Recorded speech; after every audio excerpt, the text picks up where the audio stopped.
Or next is this is 4, this is 5, and this is 6. Integral cos x dx. Integral cos x dx is equal to sin x. Rule only, right? No question will be asked why this is as coming like this. No, the rule is rule only. You have to back up. Right? There is no question asked. There's the proof is there, but you don't need it. You have to just by heart this integral cos x dx is equal. Dx must be there. Then only this value will be dy. Right? Actually, cos x dx is the value of dy only. Right? That means integral cos x dx is equal to sin x. Next rule is 7. Seventh rule is this one. Integral secant square x dx. Sec square x dx is equal to tan x you will write. Because differential coefficient of tan x is equal to secant square x. Therefore, integral of secant square x is equal to tan x. Reverse, reverse, reverse. Right? One more thing.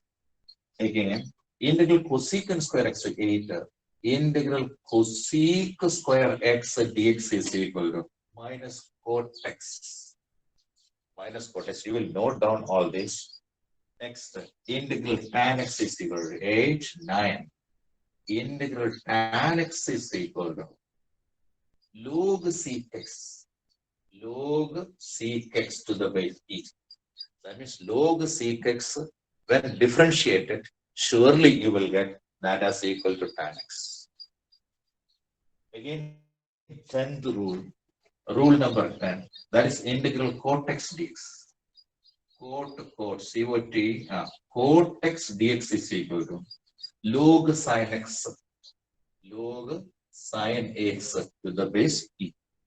This is also very important. Up to this much, you have learned trigonometrical ratios, all these things you will note down, right? And also apply it in simple questions that you can find in some books of 11th standard physics, right?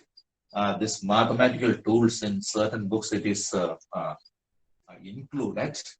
From those topics, we can find a simple problems, and you can do this also. And one more thing, that is 11, the rule. Rule 11 is integral cfx dx. C is a constant. C is a constant. Therefore, this is equal to c into integral fx dx. Fx dx. Just like the case when I told you, for example, integral 5x x cube dx. Integral 5x cube dx. This is integral cfx dx. What is fx? X cube, because s cube is a function of x. So 5 into s cube cfx dx. C is taken outside. That is 5 into integral x cube dx. X cube is in which condition it is? X raised to n. Integral x raised to n dx is equal to x raised to n plus 1 divided by n plus 1. This can be written as equal to 5 into integrated means that is put in the square bracket. X raised to 4 divided by 4 we can write. That is equal to 5 x raised to 4 divided by 4. So this is the value. So using this cfx, c means constant. The constant can be taken outside in integration. In differentiation also same thing, constant is taken outside only. So these are the things about. Next we are coming to one more rule, that is sum rule in integration. Sum rule in integration is same as we did in differentiation. That is this. That is integral u plus r minus v dx. This is dy. U plus r, this is a sum, right? In this case, what you do is, this is integral u dx plus r minus integral v dx. That is separately done and added. If there is addition, plus. If there is subtraction, then there is minus. So here, in this case, u and v are functions of x, right? So functions of x can be integrated like this. Now I am giving you some simple problems in integration. One problem I am writing and explaining you how to do. those who are getting interest out of this surely will do many problems today itself. You will at least try. Yes. Simple problems, because actually physics learners must always entertain simple problems only, not big difficult problems. When you difficult problems, when you are taking and trying to do it, and you are not able to do it, then you will be discouraged and you will think that, oh, I am not able to understand things. So I am going very back in physics. That kind of things you should not do. That very big teachers of everywhere in the world speaks that a learner in physics must always entertain simple questions and gradually develop the brain.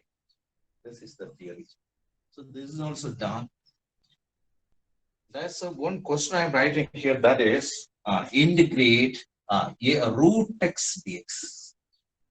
This is dy. Dy, when integrated, will get y itself. Root x dx. Root x dx can also be integral x raised to 1 by 2 dx also we can write. This is in which form? X raised to n. Integral x raised to n is equal to x raised to n plus 1 divided by n plus 1. Therefore, this is equal to, when it is integrated, put in the, don't forget to put in the square bracket. X raised to 1 by 2 plus 1 divided by 1 by 2 plus 1. This is 1 by 2 plus 1 means half plus 1 is equal to 1 and a half. 1 and a half is 3 by 2. Therefore, this is equal to x raised to 3 by 2 divided by 3 by 2. Am I correct? This is equal to 2x raised to 3 by 2 divided by 3. So this is the integral, the original function. Y is equal to this value. We are getting dy. From dy, if you differentiate this one, you will get dy is equal to the same things. Naturally. So this is the condition. Right? One question also I said today. So that is done. Next is cot square x. Integral cot square x dx. A trigonometric function. Integral cot square x dx. So integral cot square x dx has to be transformed. Sometimes some rules are there. Trigonometrical formula there. Cot square x is equal to cosecant square x minus 1. Cot square x, cot square theta is equal to cosecant square theta minus 1. So this can also be done. That is, this is same as equal to cosec square x minus 1 dx also we can write in place of so this mathematical formula we have to remember. Otherwise, nothing could be done. Cot square x is equal to cosecant square x minus 1 dx. Now this is u plus or minus v dx it is. So this has to be separated. This is same as equal to integral cosec square x dx minus integral 1 dx also we can write. U plus or minus v dx. Right? That is, now this is equal to integral cosecant square x is equal to minus cot x. That everybody knows. That is minus cot x. This is equal to, right? This is integrated minus cot x. Minus cot x. Again, minus of integral 1 dx is integral dx. Integral dx is x only. That also done. This is equal to minus cot x. Minus cot x minus x. This is equal to minus of x plus cot x. X plus cot x. And this is the answer to this question. Am I correct? Now, one more question I am going to write. That is for what is called a definite integral. One example I am going to do. And all other examples, because you know the limitations of a teacher who conduct online classes. Right? Time, internet, there's so many conditions are there. If anything is lacking, then class cannot be perfect. So these limitations you must understand. All the questions, it is not possible to explain it. You will be get bored, right? So there is a limited time. A lot of things has to be delivered. That is what I am doing. Now one question is there. That is definitely the integral 0 to pi by 2 cos x dx. Cos x dx. This is what is called definite integral. Definite integral means integrating something within two limits, lower limit and upper limit. So everybody knows that cos x is equal, integral cos x is equal to sin x. today's rule you will follow once again. Then you are getting this is integrated as sin x. Sin x. Then after this, after integrating it, put the limits at the right side. This is 0 and this is pi by 2. What is pi by 2? Upper limit. What is 0? Lower limit. So now how we can apply the limits in this function? That means first in place of x, because this is a function of x, in place of x, you will put the upper limit. Then minus, in place of x, you will put the lower limit. See how I am doing now. This is equal to sine pi by 2 minus sine 0. In the place of x, first we put the upper limit minus, in place of x, you will put 0. This is what is called limit application. Everybody knows that sine pi by 2 is equal to sine 90. Sine 90 is equal to 1. And sine 0 is equal to 0. Therefore, the value is equal to 1. So like this, definite integral also can be done. So these are the things about. Now I am writing a homework question here. That is this one. The homework question I am writing. That is, do this integrate root x minus 1 by root x 1 by root x dx.